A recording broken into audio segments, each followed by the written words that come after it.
iman pertama kali dibawa di Tanimbar ini oleh para misionaris Hati Kudus Yesus, itu para MSC. MSC itu adalah kongregasi yang mempersembahkan diri kepada hati Yesus yang Maha Kudus dengan satu moto, semoga hati kudus Yesus dikasihi di mana-mana. Hati kudus Yesus. Hati itu menjadi pusat kepribadian kita. Para MSC menyadari bahwa iman yang dibawa di Papua, di Merauke, itu iman yang mendapatkan warisan dari para Yesuit, karena mereka sudah dikatolikan pertama kali oleh para Yesuit. Kemudian iman di Maluku secara kudus, khusus itu di Langgur, itu juga para MSC menerima dari Yesuit yang datang pertama kali, orang Kei belum beragama Katolik. Lalu di sanalah mereka bertemu dengan para Yesuit dan mereka menjadi Katolik. Dan sedangkan iman pertama kali dibawa ke Tanimbar, ya pada waktu itu Tanimbar belum mengenal iman Katolik. Tetapi pertama kali dibawa oleh misionaris Hati Kudus Yesus ke tanah Tanimbar ini, yang Tanimbar pertama kali waktu itu belum mengenal iman Katolik. Sehingga ya kami MSC, terlebih Monsinyur Sol mengatakan Tanimbar adalah putri sulung dari para misionaris Hati Kudus MSC, itu putri sulung. Dan menjadi putri sulung berarti dari rahim putri sulung inilah melahirkan orang-orang beriman, anak-anak Tanimbar yang kemudian percaya akan Tuhan Yesus. Sehingga hati yang dibawa oleh misionaris itu, ya hati itu berarti pusat kehidupan. Hati yang berkobar-kobar, hati yang berdenyut-denyut itu dibawa dari Langgur sana. Kemudian kira-kira hati itu mau ditempatkan di mana? Ya, para misionaris mulai keliling ini kepulauan Tanimbar. Ternyata di bagian utara sudah dikuasai oleh Protestan. Di bagian barat, Serak, dikuasai oleh Protestan. Kemudian di bagian itu Selaru, dikuasai oleh Protestan. Dia kemudian menyusur terus di wilayah Tanimbar, rupanya di Olilit. Ya, Olilit mereka juga sudah menjadi Protestan. Maka dia berjalan membawa hati yang berdenyut-denyut itu. Kira-kira dia mau taruh di mana? Ternyata dia masuk itu Tanjung ini, bertemulah dengan seorang orang tua kita, ya Bapak Falaksor. Itu kita semua, sejarah mengatakan itu. Ketika orang tua kita menerima MSC, maka menerima hati yang berdenyut-denyut itu, dan akhirnya hati itu ditempatkan di tempat ini. Hati yang berdenyut-denyut itu ditaruh di tempat ini. Maka sesudah itu ya kita semua tahu sejarah itu. Sesudah Pastor Neyens kembali ke Langgur, maka dia mengutus 2 orang misionaris yang datang untuk apa? Datang untuk menjaga hati yang sudah ditaruh di tanah ini. Karena itu saya bilang saudara-saudara, denyut nadi iman Katolik itu bukan ada di utara, bukan ada di barat, bukan ada di selatan, tapi ada di tempat ini, di lauran ini. Hati itu ada di sini. Nanti kalau mau kepala itu ada di Olilit, terserah. Ya, ada mata itu di Sifnana, terserah.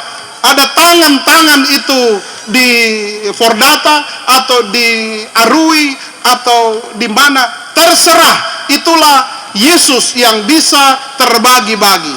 Tetapi kalau mau cari hati itu ada di lauran ini. Karena misionaris itu dia bawa hati keliling Tanimbar ini, dia tidak tahu mau taruh di mana hati itu, maka hati yang berkobar-kobar itu ada di tempat ini. Saudara-saudara, kalau kita ingin bertumbuh dalam iman akan Tuhan, maka kita harus kembali ke sumbernya. Sumbernya adalah hati yang menjadi pusat seluruh kehidupan kita ini. Karena dari hati itu maka melahirkanlah ya pribadi yang berbelas kasih, yang rendah hati, yang berkorban, yang berbelah rasa, yang mau mempersembahkan seluruh kehidupan kita kepada Tuhan. Nah, sejarah ingin menegaskan itu, bahwa hati itu ada di lauran ini. Nah, saudara-saudara, selanjutnya adalah tantangan. Apakah denyut nadi, denyut jantung itu, denyut hati yang berkobar-kobar itu, apakah masih akan terus berkobar-kobar? Mulai berkobar-kobar di tempat ini, ya, di tempat ini, di mana ini gereja lama, gereja tua, di mana misionaris datang, ya, dengan keringat mereka, air mata mereka, kekecewaan, kesulitan mereka, bagaimana mereka hidup di tempat ini. Ekaristi dipersembahkan pertama kali di tempat ini. Mungkin air yang dipakai untuk membaptis orang ada di jantung ini. Ya, iman mulai bertumbuh ada di jantung ini. Apakah jantung itu kemudian masih terus berdenyut? Dan itu menjadi refleksi dan permenungan bagi kita sekalian.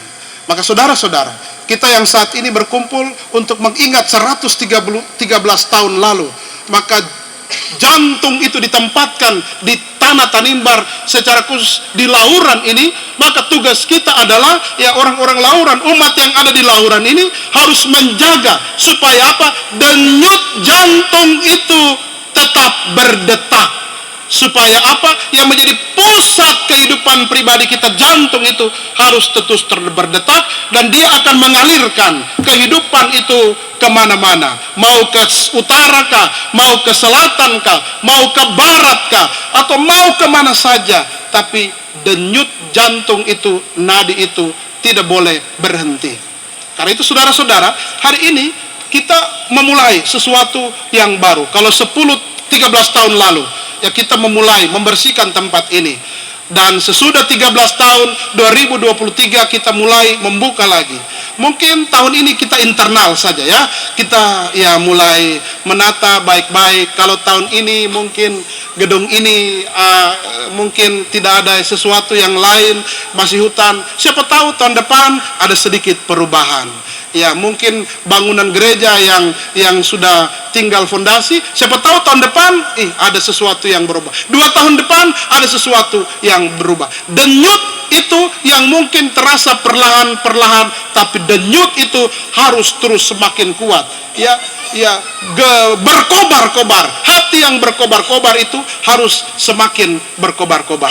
Maka saya berharap bisa jadi setiap tahun, mulai tahun ini menjadi event kita, event rohani kita, di mana kita kembali ke jantung, kemana kita kembali ke hati untuk mengingat peristiwa itu.